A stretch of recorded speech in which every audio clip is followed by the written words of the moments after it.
Gold trusted gold buyers మీరు తాకట్టు పెట్టిన బంగారాన్ని విడిపించి ఈ రోజు ఉన్న మార్కెట్ ధరకు కొనబడను. నమస్కారం అండి. ఈ మధ్య కాలంలో మనం ఎక్కువగా వింటున్నాము దేవతారాధనలో భాగంగా శ్రీచక్ర ఆరాధన అనేది అందరూ చేయడానికి పనికిరాదు అని చెప్పి, శ్రీచక్రం ఇంట్లో పెట్టుకుంటే ఎక్కువగా నియమాలు పాటించాలి అని, పెట్టుకున్న తర్వాత అందరికీ కలిసి రాదేమో అని చెప్పి, అంటే మనం చేయాల్సిన విధానంలో ఆరాధన చేయట్లేము కాబట్టి మనకది అంటే బెడిసి కొడుతుంది అని చెప్పి రకరకాలుగా మనం వింటూ ఉన్నాం. నిజంగా ఏ రూపంలో ఆరాధించినా అది అమ్మవారి ఆరాధనే.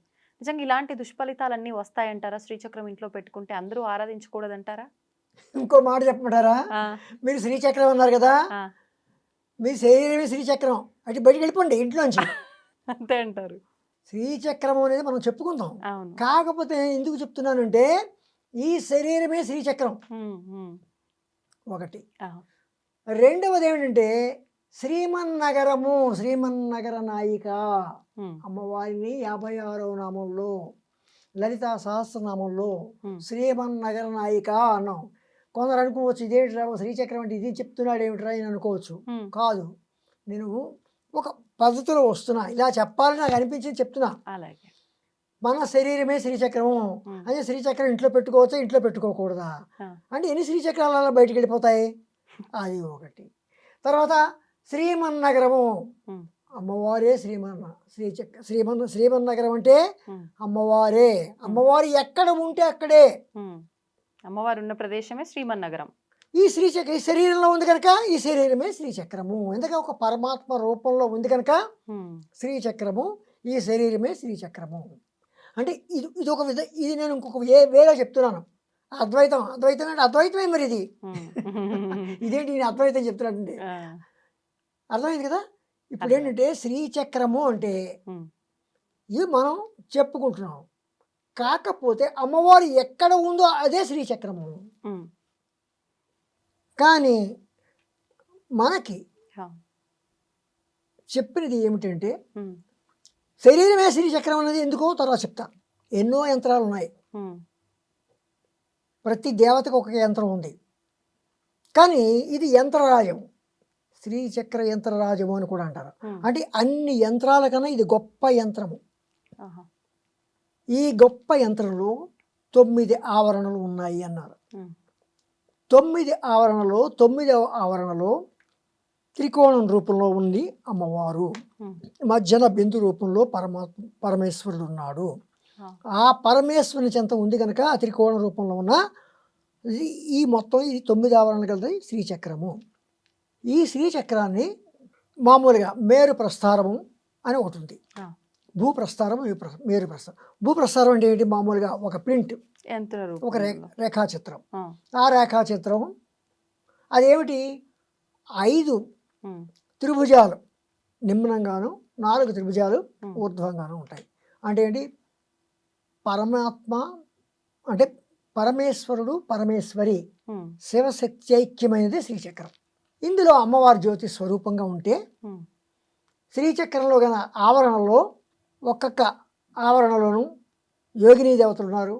ఆ చక్రేశ్వరి కూడా, ఆ ఆవరణకు ఒక్కొక్క చక్రేశ్వరి కూడా ఉంటారు. మధ్యలో బిందువు దగ్గర పరమేశ్వరుడు పరమేశ్వరి ఉంటారు. త్రికోణము అమ్మవారు ఉండేది, అమ్మవారు ఉండేది త్రికోణము. ఇది శ్రీచక్రం.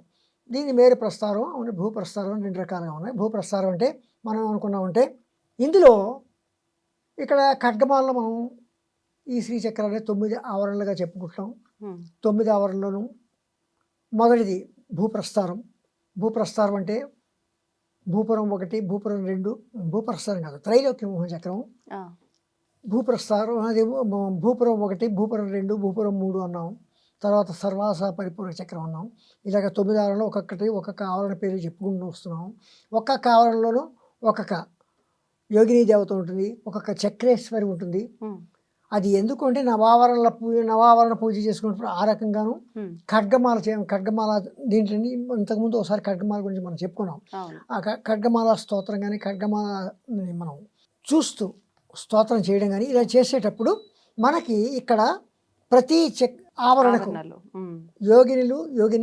యోగిని దేవతలు చక్రేశ్వరి అని చెప్తూ ఉన్నాం. ఇవన్నీ కూడా అమ్మవారి యొక్క కిరణాలు మాత్రమే. అమ్మవారి జ్యోతిష్ ఒక దీపం వెలిగిస్తే ఆ కిరణాలు ఎలాగైతే కాంతి ప్రసరిస్తాయో ఈ యోగిని దేవతలు చక్రేశ్వరులు వీళ్ళందరూ కూడా ప్రసరించిన అమ్మవారి యొక్క కిరణములు. ఓకే అమ్మవారిని వెతుక్కుంటూ ఎలా వెళుతున్నాం మనం? ప్రథమ ఆవరణ అదేమిటి త్రైలోక్య మోహన చక్రం నుంచి మనం వెళుతున్నాం. అవును కానీ అమ్మవారిని తెలుసున్న వాళ్ళు ఎక్కడ వెళ్తారు? అమ్మవారి దగ్గర నుంచి బయటకు వస్తారు. శ్రీచక్రం అంటే అది. అయితే ఈ శ్రీచక్రం మన శరీరమే అని ఎలా చెప్పగలిచాము? ఎలా చెప్పగలిచామంటే అమ్మవారే శ్రీచక్రాన్ని నిర్మించేటప్పుడు మన శరీరంలో షట్చక్రాలు ఉన్నాయి. షట్చక్రాలు ఎక్కడ ఉన్నాయి? గుండె దగ్గర ఉందా, పేగుల్లో ఉన్నాయా అని మెడికల్ స్టూడెంట్లో మాత్రం అనకండి. అమ్మవారు మూలాధారం దగ్గర ఒక ఆవరణ త్రైలోక్య మోహన చక్రము, ఆ తర్వాత సర్వాసా పరిపూరక చక్రం స్వాదిష్టాన చక్రం, ఆ తర్వాత మణిపూరం అదొక ఆవరణ, తర్వాత అనాహత చక్రం, విశుద్ధి ఇక్కడ 6 చక్రాలు పూర్తి, 6 ఆవరణలు అయ్యాయి. ఆజ్ఞాచక్రం 7వ ఆవరణ, ఆజ్ఞాచక్రంతో 6 ఆవరణలు అయ్యాయి.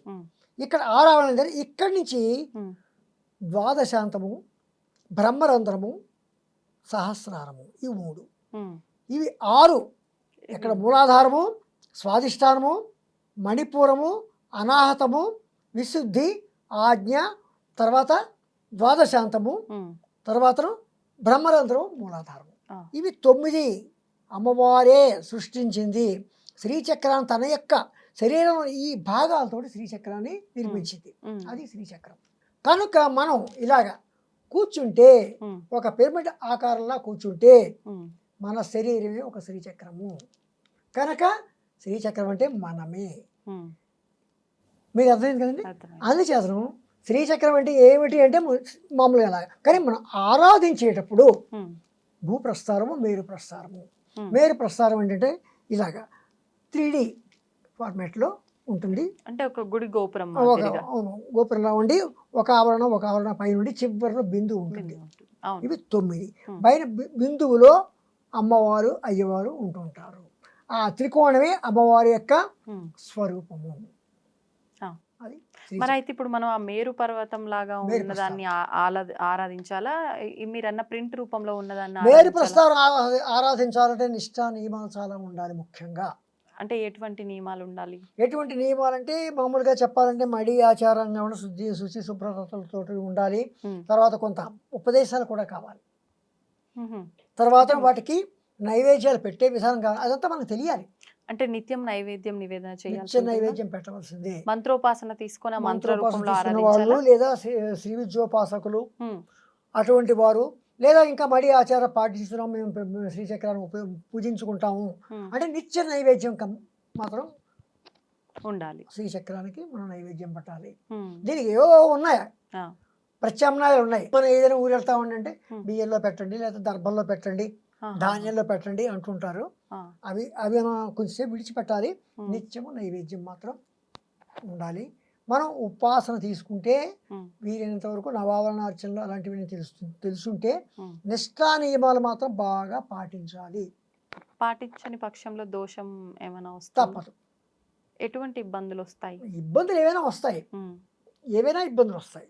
ఇప్పుడు మీరన్నట్టు ప్రింట్ రూపంలో ఉన్నది ఆరాధిస్తే ఇంత నియమాలు అవసరం లేదా? ఫోటో లాంటిది, ఒక ఫోటో లాంటిది. అప్పుడు నియమాలు అవసరం లేదంటారా? అవసరం లేదు. అక్కడ కూడా నియమం అవసరమే. ఏ బట్టతో పెడితే ఆ బట్టతో అక్కడ కూర్చోం కదా. దేవుడి దగ్గర పెడితే ఏ బట్టతో ఆ బట్టతో కూర్చోం. సాధారణంగా మన బాత్రూమ్కి వెళ్ళి వచ్చినా సరే ఖచ్చితంగా బట్టలు మార్చుకోవాలి ఎట్టి పరిస్థితుల్లోనూ. అలాగే ఉదయం దేవుడి దగ్గర అంతే కదా, స్నానం చేసి దేవుడి దగ్గరికి వెళ్ళాం కదా, ఇది అంతే. అంటే మనం నిత్యము నిత్య దీపారాధనకు పాటించే నియమాలు పాటిస్తే సరిపోతుంది యంత్ర రూపంలో ఉన్న శ్రీచక్రం. కానీ మేరు ప్రస్థానం మాత్రం ఖచ్చితంగా నైవేద్యం పెట్టాలి. ఆరాధన అనేది ఒక పద్ధతిలో చేయాలి. అందుకే పద్ధతిలో చేయాలి కనుకనే నువ్వన్నీ నేర్చుకో. శ్రీ విద్యోపాసన మొత్తం క్షుణ్ణంగా నేర్చుకో. అయితే నాకు కనీసం నవావరణార్చన నేర్చుకో. నవావరణార్చన కూడా ఒక ఉపదేశం లాంటిది. నవావరణార్చన అంటే అది ఇంచుమించుగా 4-5 గంటలు, పూర్వం 9 గంటలు 10 గంటలు కూడా పట్టేది అని చెప్పేవారు. ఇప్పుడు 4-5 గంటలు అంటే దానికి కూడా చేస్తున్నారు. బాగా బాగా ప్రాక్టీస్ ఉన్నవారైతే 4-5 గంటలు బాగా 4-5 గంటలు ఖచ్చితంగా జరుగుతుంది. చాలా ఇష్టాన్ని అక్కడ కూడా దృష్టి మన ఇటు అటు మనం చెప్పకూడదు. కేవలం ఆ దేవతారాధన మాత్రమే ఉపయోగించుకోవాలి. అందులో అమ్మవారిని మొత్తం ఒక్కొక్క ఆవరణ పూజలు చేసుకుంటూ చివరి వరకు మనం బిందువు బిందు వరకు రావాలి. అంటే ఒక్కొక్క ఆవరణ నాకు తెలిసి ఒక అరగంట పైన పడుతుందేమో, 4 గంటలు అంటే. దానికి ఏవో క్రమాలు ఉన్నాయి, ఆ క్రమాల పద్ధతి ప్రకారం చేస్తారు. ఓకే, ధన్యవాదాలండి.